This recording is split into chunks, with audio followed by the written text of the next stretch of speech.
Right now, as you watch this video, there is no oil moving through the Strait of Hormuz. None. Zero. The world's single most important oil choke point, the narrow strip of water that carries roughly 20% of all global oil, is effectively closed. GPS signals in the region are being jammed. Dozens of tankers are frozen in place, broadcasting false positions. Saudi Aramco, the largest oil company on the planet, just used the word catastrophic to describe what happens next if this doesn't resolve. And here's the part that most financial channels are sleeping on completely. This isn't just an oil story. This is a precious metal story. This is a silver story. And if you hold silver right now, or you've been thinking about it, you need to watch every single second of what I'm about to share with you today. Because what is unfolding in the Middle East on March 10th, 2026 could reshape the entire commodity landscape for the rest of this decade. Welcome back to Silver Signals, everybody. I'm your host, Yali Zhang, and if you're new here, genuinely, warmly welcome. This channel exists for one reason: to cut through the noise, connect the dots between global macro events and precious metals, and give you the kind of analysis that actually helps you make smarter decisions about your wealth and your future.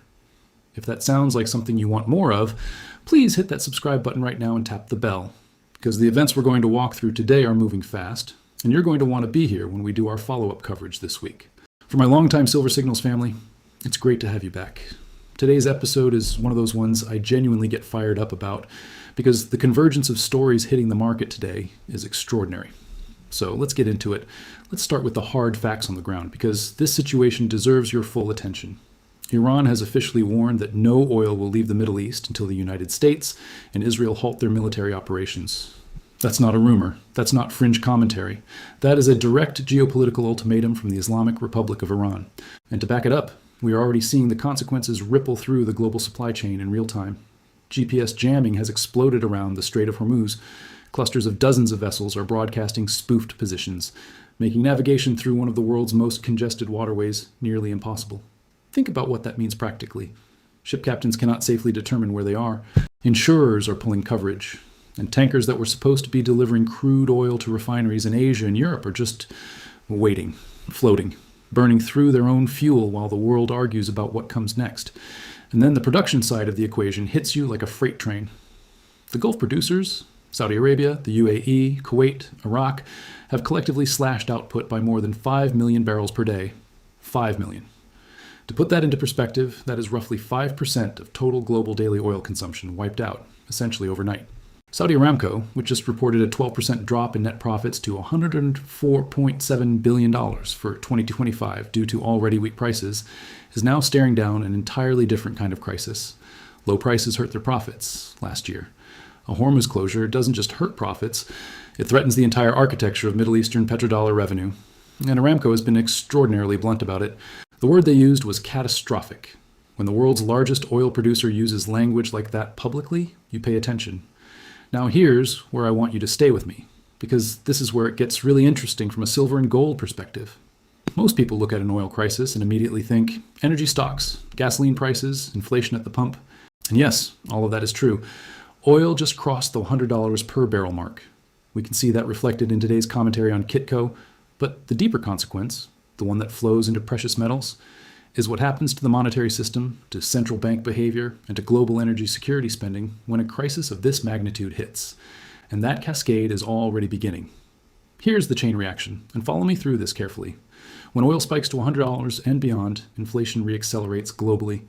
We've been through this before, 2021, 2022. We know how this plays out. Central banks that were preparing to cut interest rates suddenly find themselves trapped. Do they cut to support slowing economies? Or do they hold rates high to fight the new inflation wave? This is the bind, and precious metals love this bind. Gold right now is sitting at $5,931 per ounce on the spot market as of this morning, up $95 in a single session, nearly 2% in one day, a 30-day gain of over 4%, a one-year gain of over 80%. Let that number sink in. Gold has doubled in price over the past year. And silver? Silver is at $80.54 per ounce this morning, also moving higher. We are watching in real time the monetary consequence of geopolitical instability flowing into hard assets exactly the way history tells us it should. But here's where I want to flip the script on you. And I want to get your thoughts on this in the comments, genuinely, because this is a debate worth having. The conventional narrative is oil crisis equals gold rally, simple, clean, predictable. But silver in 2026 is carrying a completely different weight than it did in previous crisis cycles. and I think most people are dramatically underestimating it. This is not your grandfather's silver market. Silver has entered its 8th consecutive year of supply deficit. Inventories are at all-time lows, not multi-year lows, all-time lows. Frank Holmes over at Kitco just highlighted this in his gold SWOT analysis this week. And at the same time, the industrial demand side of silver, solar panels, electric vehicles, defense electronics, semiconductors, is structurally growing, even as the Trump administration's clean energy policy shifts have slowed some solar installations in the US. Globally, the demand for silver and technology is relentless. I want you to drop a comment right now and tell me, are you holding physical silver right now? Are you watching this crisis and thinking about adding to your position? Or are you on the sidelines waiting for a clearer picture? Because the community here on Silver Signals is genuinely one of the best sources of ground-level thinking I've encountered, and I want to know where your head is at. Drop it in the comments below. I read every single one. Now, let's connect the energy crisis to the silver story even more directly, because there's a layer here that rarely gets discussed. The Hormuz crisis isn't just disrupting oil, it's disrupting LNG, liquefied natural gas, as well. As of today, Asia is scrambling to obtain spot LNG cargoes for emergency supply this month. Qatar's exports have been halted as part of the broader regional chaos, and now Europe and Asia are in a direct bidding war for whatever spot LNG is available. Europe needs it to replace pipeline gas. Asia needs it to keep factories running. Both of them are willing to pay whatever it takes. And when energy costs spike across Asia and Europe simultaneously, what happens to the cost of mining silver? It goes up. What happens to the cost of refining it? It goes up. What happens to the all-in sustaining costs at silver and gold mines? They go up. And when production costs rise while industrial and investment demand holds firm or accelerates, the price of the underlying metal responds accordingly. This is not speculation. This is arithmetic. There's something else worth examining here that most people are glossing over in the frantic news cycle, and it's the China piece. Despite all of this geopolitical turbulence, China boosted its crude oil imports by nearly 16% in the first 2 months of 2026. 15.8% year over year, to be precise. China is buying. And China's commodity purchasing behavior matters enormously for silver because China is both the world's largest silver consumer and one of its most strategically minded accumulators of physical assets. When China sees a crisis developing, their instinct is to accumulate physical supply, whether that's oil, whether that's copper, whether that's gold, or whether that's silver. The Chinese playbook in commodity crises is well established at this point. They buy physical. They don't panic sell. And the signal that they've been aggressively importing commodities in early 2026 tells you something important about how the world's most sophisticated commodity consumer is reading the current environment. Let me give you an analogy that I think captures what's happening right now perfectly. Imagine the global economy is a very large, very complex machine. Oil is the lubricant. Without it, friction builds, parts overheat, the whole system grinds. But silver is something different. Silver is more like the wiring inside that machine, the electrical connectors, the circuit boards, the components that carry the signal and make everything actually function. When the lubricant runs short, the machine strains, but when the wiring is also constrained, when silver supply is tight, deficits are compounding, and demand from both the industrial and investment side is accelerating, you don't just get friction. You get a system under pressure from multiple directions simultaneously. And pressure in commodity markets has a very specific price outcome over time. Now here is the moment I promised you at the top of this video. The aha, the thing that pulls everything together. Stay with me. We opened this video with Iran's ultimatum. No oil leaves the Middle East until attacks stop. That sounds, on the surface, like a pure energy market story. But zoom out. What Iran is actually doing, and what the collective response of the Gulf producers cutting 5 million barrels per day is doing, is accelerating the de-dollarization of the global energy system.